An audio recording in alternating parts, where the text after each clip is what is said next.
Assalamualaikum warahmatullahi wabarakatuh. Shalom, Om Swastiastu, Namo Buddhaya, Salam Kebajikan.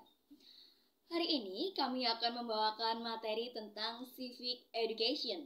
Namun sebelum itu, perkenankan kami untuk memperkenalkan diri kami. Saya, Maria Lidwina Puan Kusuma dengan NIM K64230046 dan rekan-rekan saya. Perkenalkan, saya Muhammad Jundi Robani dengan NIM K64230048. Saya Muhammad Juga Saputra dengan NIM K64230049. Saya Mutia Iva Lutfiana dengan NIM K64230050.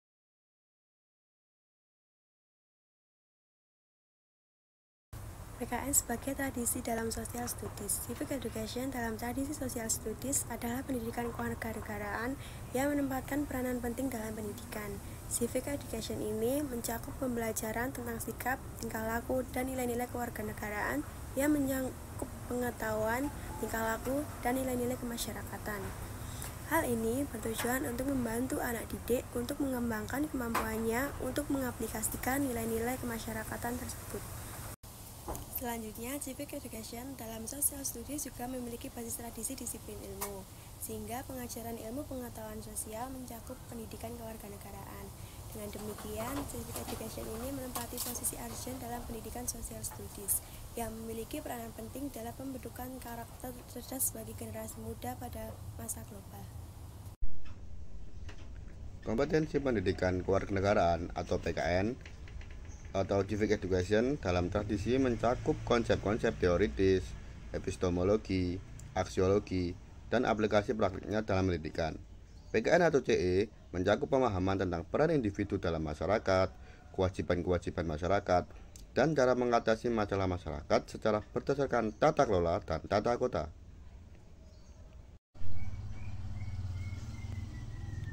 Area PKN atau Civic Education meliputi 1. Pemahaman masyarakat. Mengetahui aspek-aspek masyarakat serta pemahaman tentang bagaimana individu berperan dalam masyarakat. 2. Kewajiban dan hak-hak masyarakat.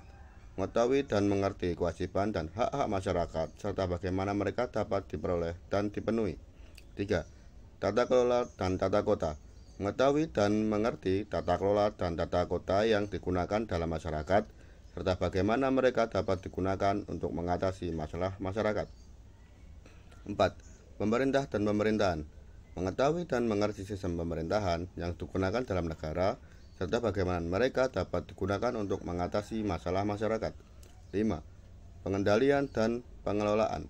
Mengetahui dan mengerti cara mengendalikan dan mengelola masalah masyarakat serta bagaimana mereka dapat digunakan untuk mengatasi masalah masyarakat. Selanjutnya ada materi tentang ontologi, epistemologi, dan ansiologi dari pendidikan kewarganegaraan. Yang pertama yaitu ontologi dalam pendidikan kewarganegaraan merupakan suatu studi tentang objek, hubungan, dan wujud yang hakiki dari suatu objek. Secara ontologis, mata pelajaran PKN berangkat dari nilai-nilai Pancasila dan konsepsi kewarganegaraan. Ontologi dalam PKN dapat membantu memahami hakikat dari civics dan memperjelas konsep dari duties and rights of citizen yang berasal dari konsep political democracy. Selanjutnya yaitu ada epistemologis dan ansiologis dalam pendidikan kewarganegaraan. Epistemologis dalam pendidikan kewarganegaraan merupakan studi tentang pengetahuan, ilmu, dan bagaimana manusia memperoleh pengetahuan. Secara epistemologis, mata pelajaran PKN merupakan program pengembangan individu. Epistemologis dalam PKN juga dapat membantu memahami hakikat civics dan memperjelas konsep duties and rights of citizen yang berasal dari konsep political democracy. Selanjutnya ada ansiologi dalam pendidikan kewarganegaraan. Ansiologi dalam pendidikan kewarganegaraan merupakan studi tentang nilai, etika, dan keputusan yang dibuat. Secara ansiologis, mata pelajaran PKN bertujuan untuk pendewasaan peserta didik sebagai anggota masyarakat, warga negara, dan komponen dari bangsa Indonesia. Ansiologis dalam PKN dapat membantu memahami hakikat dari civics dan memperjelas konsep dari Duties and Right of Citizen yang berasal dari konsep political democracy.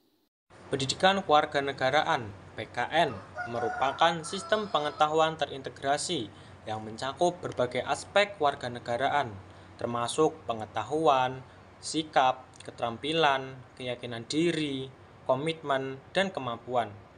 PKN berfungsi sebagai wahana pendidikan demokrasi dan mencakup 3 dimensi konseptual, interaktif, atau holistik. Di antaranya yaitu pertama, studi kewarganegaraan. Studi kewarganegaraan merupakan dimensi konseptual yang mencakup kajian teori pendidikan kewarganegaraan, dan pengembangan ilmu pengetahuan tentang kewarganegaraan. Yang kedua, program atau instrumen kurikulum kewarganegaraan.